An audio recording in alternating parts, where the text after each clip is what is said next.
Welcome back. Prime Minister Narendra Modii is set to depart for Australia, where he is, of course, expected to hold discussions with Anthony Albanese, the Australian Prime Minister, among a series of other engagements. Let me go across immediately to Srinjoy Chaudhary for more on this. Srinjoy, a very important visit coming up on the part of the Indian Prime Minister to Australia.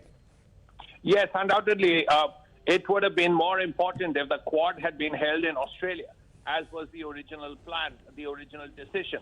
But then President Biden had to go back to America to sort out the budget deficit issues, which is why the Quad was held in Hiroshima.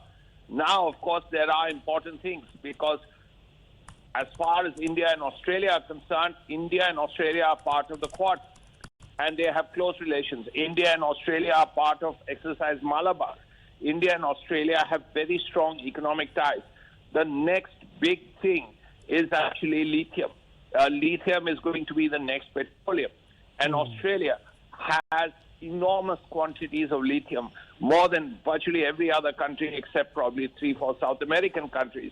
As a result of that, India's future as a green economy will be linked with Australia. So there are economic ties, political ties, military ties, strategic ties. It's all there. Not to speak of people-to-people contacts. What we're hearing is that Prime Minister will meet a lot of eminent Australians and, of course, speak with the Indian community there. And Srinjoy, you mentioned green energy. That's one important priority area as far as the two countries are concerned. There's also an attempt to bolster defence and security ties as well, and not necessarily view the relationship with Australia only through the prism of the Quad. Of course, the endeavour here is to also expand bilateral cooperation as well in many spheres. Undoubtedly, there is very strong relationships, security relationships between the two countries.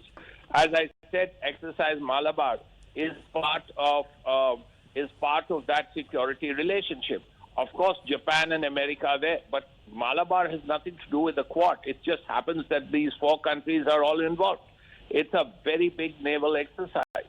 Now, there are other things that the Australians are doing with India, and it's important that Australia, keeping in mind the rise of China, Australia, India, Japan, South Korea, the Philippines, all these countries, America, of course, is now an Indo-Pacific power.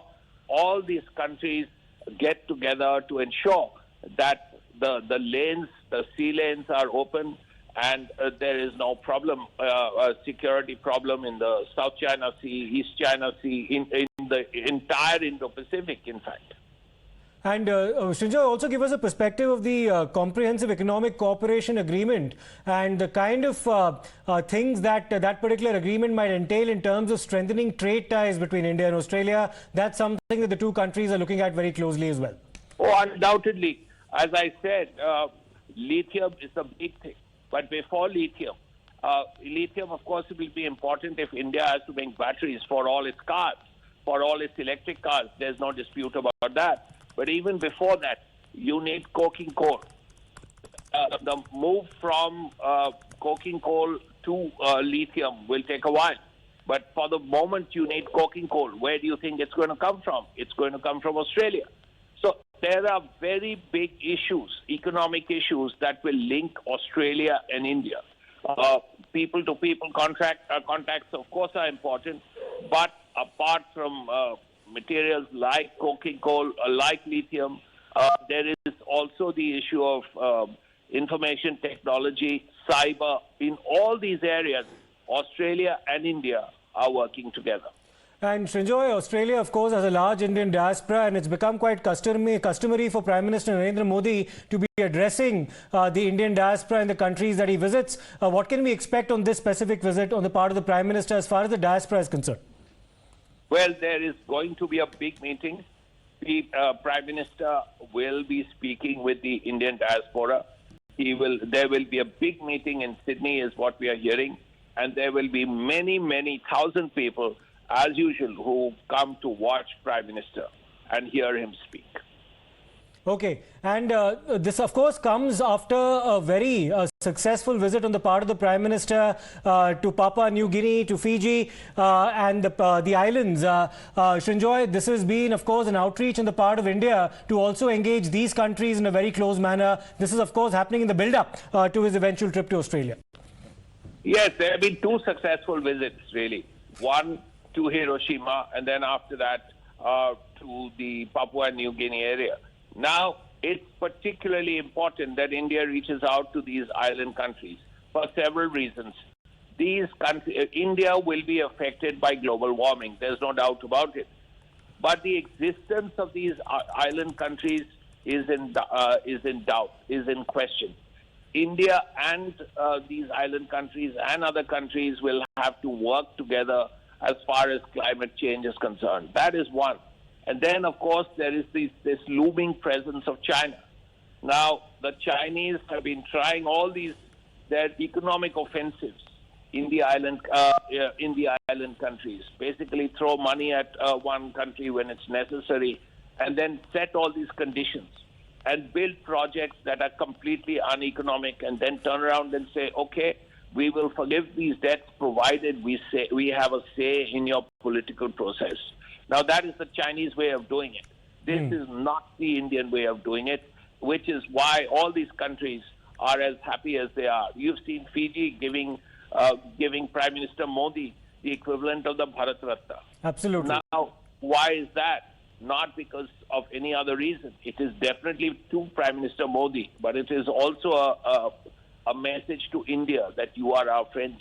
Yes, Srinjoy, stay with us because like you rightly mentioned, Prime Minister Modii was conferred the highest honor of Fiji, which is called the Companion of the Order of Fiji, and it had been presented to him by his Fijian counterpart, the Fijian Prime Minister. Let's listen into let's listen into the interaction that took place between the two, and also the conferring of the award to the Prime Minister. Excellency सम्मान के लिए मैं आपका बहुत आभार व्यक्त करता हूँ, और ये सम्मान सिर्फ मेरा नहीं है, 140 करोड़ भारतीयों का है। ये सम्मान भारत और फिजी के सदियों पुराने रिश्तों का है। ये सम्मान उनके प्रेम का प्रतीक है। इसके लिए मैं आपका, राष्ट्रपति जी का हृदय से बहुत बहुत आभार व्यक्त करता हूँ। एक्सेलेंसी सम्मान के लिए मैं आपका बहुत आभार व्यक्त करता हूँ, और ये सम्मान सिर्फ मेरा नहीं है, 140 करोड़ भारतीयों का है। ये सम्मान भारत और फिजी के सदियों पुराने रिश्तों का है। ये सम्मान उनके प्रेम का प्रतीक है। इसके लिए मैं आपका, राष्ट्रपति जी का हृदय से बहुत बहुत आभार व्यक्त करता हूँ।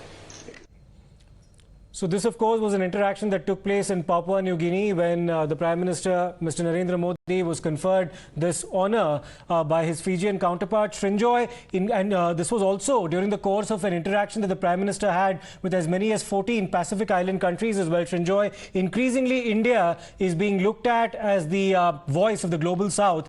And that's something that each of these heads of state on the part of these 14 Pacific countries also conveyed. Yes, of course. Of course. There's absolutely no doubt about that.